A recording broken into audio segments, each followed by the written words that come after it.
The health of the waters itself matter to us because 50% of the air we breathe is purified by the water, and quite specifically the marine life in the water. So if we rake the oceans clean, if we overfish them, the very functionality of the oceans as the lungs of the planet go away.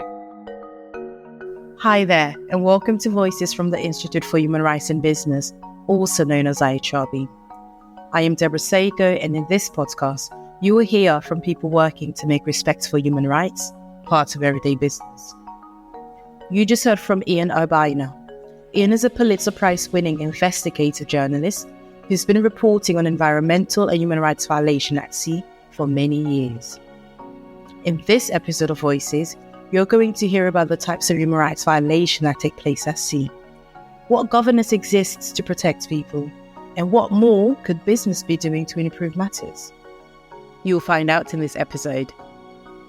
Ian spoke to my colleague Francesca Fairbairn from IHRB's Oceans and Commodities program. He explained how his fascination for what's happening at sea originally came about. So The Outlaw Ocean was originally a series that ran in the New York Times. Its focus was sort of an exploration of the watery two-thirds of the planet, and quite specifically looking at the intersection of environmental and human rights concerns at sea around the world. After it ran in the New York Times for 2 years, I went back out to sea, produced a book, and then I came back and kind of was a changed creature, by it all, and decided to step away. I worked at the New York Times for 17 years. So I left the Times and created my own nonprofit journalism organization, and we focus on the same subject matter, but we produce deep, investigative stories for magazines and newspapers around the world. We're just going to barely touch the surface of the human rights issues and environmental issues that you've uncovered and come across and that we know about. So I would advise anyone listening to go to the Outlaw Ocean website to find out more. But if we could focus today on human rights as they relate to corporate activity, and I think what you've called the watery Wild West, perhaps you can describe initially the general human rights violations and risks that seafarers face. And by seafarers, I mean on fishing vessels as well as those on cargo ships. So I don't know how many there are, 1.8, 2 million, 2 million, something like that. Yeah, so the universe is, more than 50 million people work offshore. Some of those folks are just out for a day or out for a week in domestic waters. But we're talking about a massive number of people globally that work on the water. Like you say, best thought of bifurcated, between fishing vessels and merchant marine carrying stuff, grain, oil, cargo, container ships. The really egregious stuff that we look at tends to be in the fishing universe, and usually the distant water fishing vessels. These are the ones that stay sometimes at sea for 3 years straight. And, the spectrum of human-focused crimes range from, sea slavery, so shackling of workers, unusual levels of violence on these vessels, levels you don't normally encounter in industries on land. The UN in 2009 did an investigation on the South China Sea and interviewed Cambodian deckhands, largely on Thai vessels, and 49% of them had seen murder of other deckhands in their career. So really, really shocking levels of violence, but also debt bondage, wage theft, criminal neglect, people dying of things like beriberi or rickets, and scurvy that shouldn't be happening in this century. Also a crime. Seafarer abandonment, again, slow motion, less traumatic than rape and murder, but certainly no less consequential. Fishing workers and merchant marines that just sort of get left on a ship as the owner walks away, and they have no way to get home or kind of resources to figure out what to do about their situation. So it's a wide diversity of human focused issues. And those abandoned seafarers, again, that's more cargo ships, I'd have thought, but possibly fishing vessels as well. But if they were to leave their vessels, they may have be owed 2 years of back wages, right? And as soon as they leave the ship, they know that they won't get that. So even if they do have a way onto shore, they don't want to do it because they will sacrifice that money, which is another form of modern slavery, I guess. So why does it matter to all of us?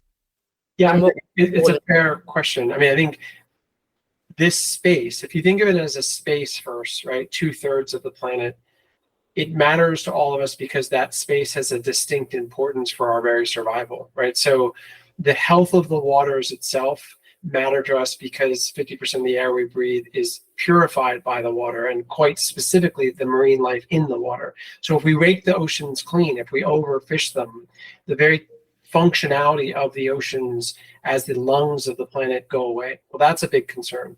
The protein that is produced by those waters, especially in the global south and developing countries, is vitally existentially important for populations. So those are two ways. The commerce that comes across it, so 80% of goods we consume traverse the oceans.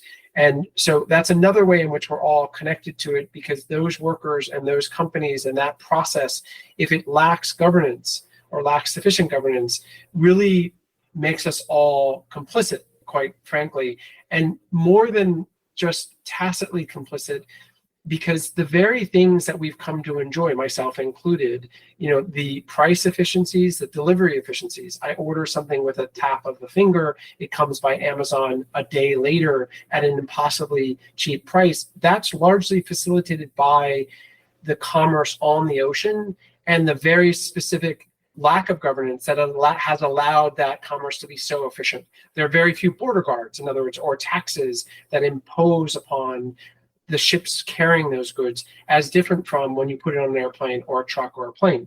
So we are very directly benefiting from, unfortunately, the very lack of rules in this space. And that makes us more than just tacitly complicit in what happens out there. We're benefiting from it. Yeah, and in fact, that's the next question that I was going to ask you is, in theory, what is the governance? What are the laws, the governance bodies that, in theory, police the high seas? We know that 12 miles out is beyond national jurisdiction. So also, of course, it's easily unseen.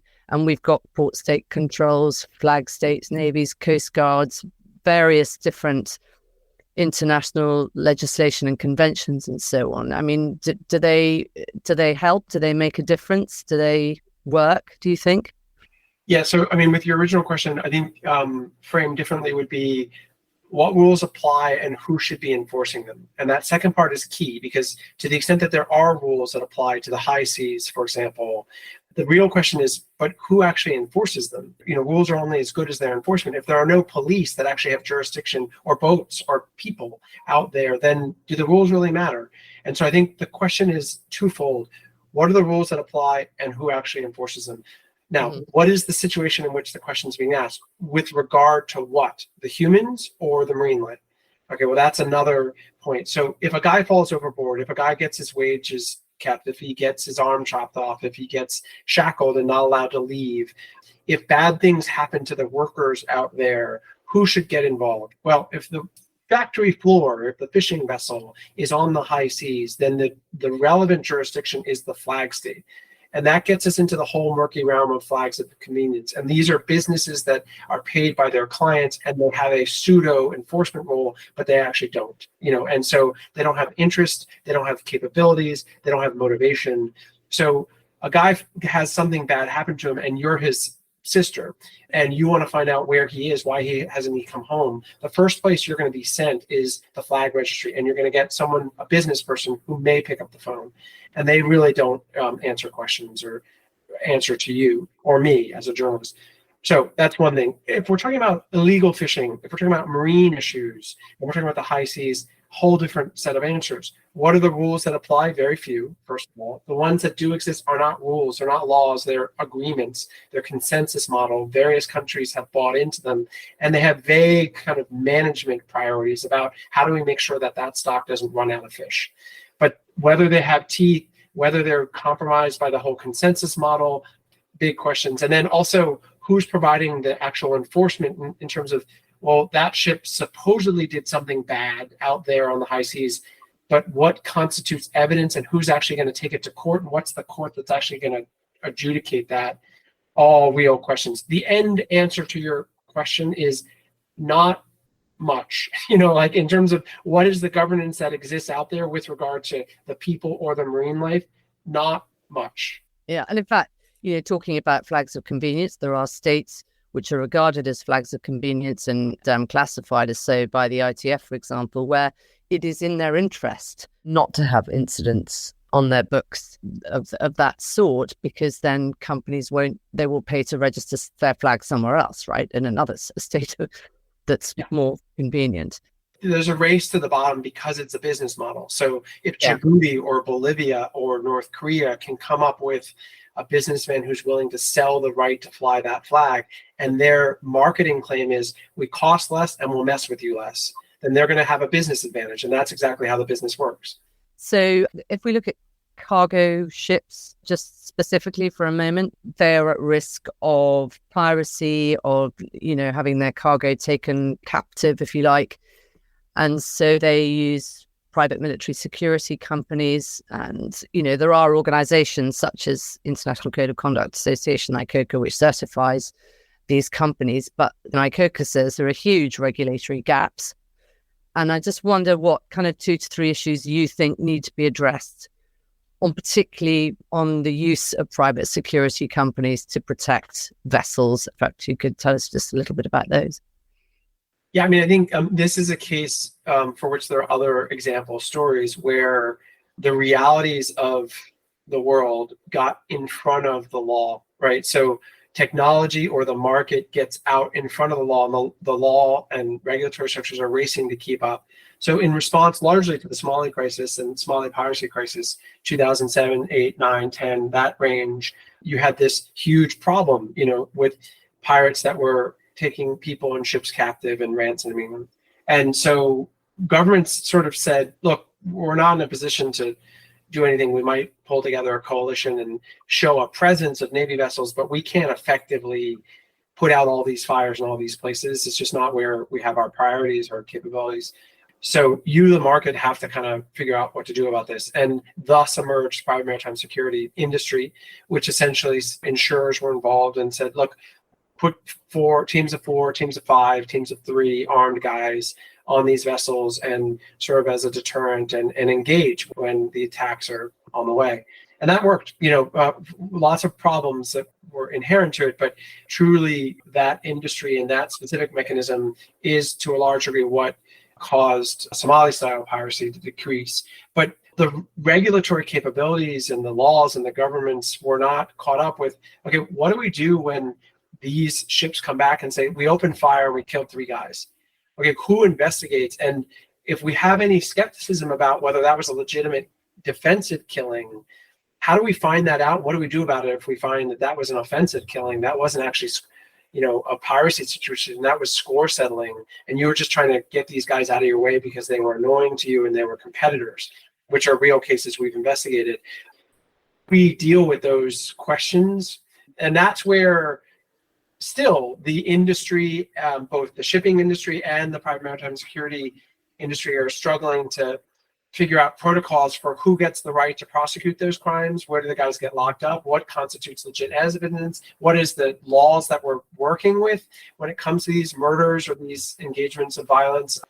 What's the reporting structure? So like what obligations do ships have and private maritime security firms have to report, and to whom? Are they just dumping, hey, on this date we opened fire at these coordinates at these guys and here's our after action report? Does that go to the flag registry, in which case you and me can't get access to it and double check it? Or does that go to law enforcement? Or does that go to the public? Does that go to insurers? All these questions are places where the industry is still trying to figure out what's viable. And you can get on what I think you've called before or referred to before as on the maritime merry-go-round, where you get pushed from one organization to another. No one wants to answer your question, so they point you to the next guy. Yeah. So I guess I've got sort of 2 more questions, and they're big and difficult ones. Apologies in advance. But, my first question would be, and I'll give them both to you together so you can decide which one you want to answer first, if indeed you do want to answer both of them. The first is, what do you think governments can do better? And in governments, I include, dare I say it, the International Maritime Organization. And my second question is, what do you think companies can do better? And by companies, and this is where it has to be quite wide, I guess, shipping companies, cargo owners, fish buyers, brands, commodity companies, they're all involved. If there were kind of 2 or 3 things that you would say they could do better, and what do you think that might be? Well, I think so. I think you're right in the structuring of the question to sort of look at governments writ large, broadly defined, and marketplace players as a different realm.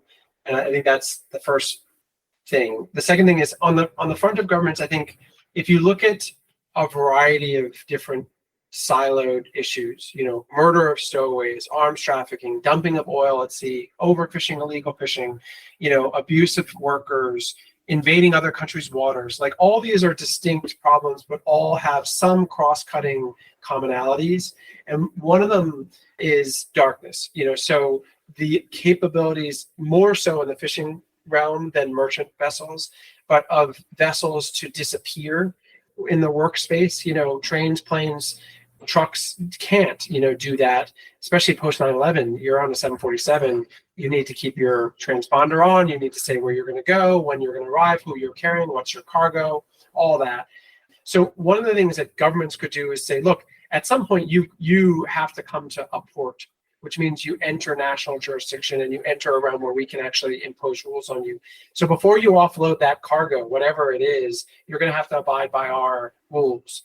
And before you have access to our nationally based markets, you're going to have to abide by our rules. And those rules include, again, historically, this is where we pause in slow motion the camera, those rules have largely focused on, in the fishing space, illegal fishing concerns. I think there needs to be a lot more focus added to that. On the clipboard that the guy at the port is holding, he shouldn't have 20 questions that have to do with the fish. He should have 20 additional that have to do with the crew, and the workers, because if the product is illegal, not just by are there illegal things within it, but also was it transported illegally by associated crimes, fraud and abuse. And so I think that's one thing that governments need to reckon with, is they need to be thinking of their ports as places of leverage, and they need to be thinking of the problems as broader, not just illegal environmental concerns, but also the human concerns. That's one. And port state measures control is sort of a step in this direction, but it's still very marine focused, not enough human focused. The import records that relate to fishing are also a place where governments can exert control. There's very little data required of the importers of this stuff. They can say, hey, we don't really know what factories that came from and what ships it came from. And we might have a list of the ships that pulled it out of the water, but we don't know what's actually happening on deck. We don't have that level of granularity that we need as importers in the US about the seafood that's coming in. That's got to change. And the government can require importers to change and say, look, unless where the guy's contracted, did anyone disappear on board, et cetera, a whole bunch of questions. You can't legitimately bring that stuff in here because the risk is now too high for, associated crimes. That's one thing. Now in the marketplace is actually where I think, because of the nature of the high seas, the jurisdictional complication, there are no cops out there. People, a guy gets elected president, he's out of office in 4 years, name the country. It's the turnover rate of the political cycles mean that government players solving slow motion, long running problems is largely ineffective. But market players are here to stay, and some of them have brand vulnerability, and they're big players. Walmart, the EU as a buyer, the US military as a buyer, Whole Foods, Cisco, there are massive players that if they singularly decided to impose more rules on their supply chain, then the whole market would shiver, because they'd be like, oh, well, we want to keep selling to Cisco because Cisco services every hotel in the world. And, and Cisco is now requiring X for us to sell tuna or fish meal or squid. And so if we're going to adjust our plan for Cisco, we might as well adjust it for everyone.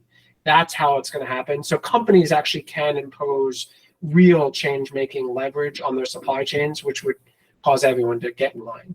Yeah, and indeed, that's one of the things that IHRB tries to do, is to convene collective action to get companies to work together in that way. The big global players to lead by example, or collective groups to work together to improve things. And that's certainly what we're trying to do within our shipping program. Listen, thank you very much for talking to me. Well, thanks for having me. Great to hear this fascinating conversation between Ian and Francesca on what's happening at sea, what the problems are and what needs to be done to improve the situation. Thank you for listening to this episode of Voices, brought to you from the Institute for Human Rights in Business. You can learn more about IHRB's work with the Raft Foundation on the ocean by heading to ocean-humanrights.org. Until next time, be sure to share and follow this podcast. That way you'll never miss an episode. Bye for now.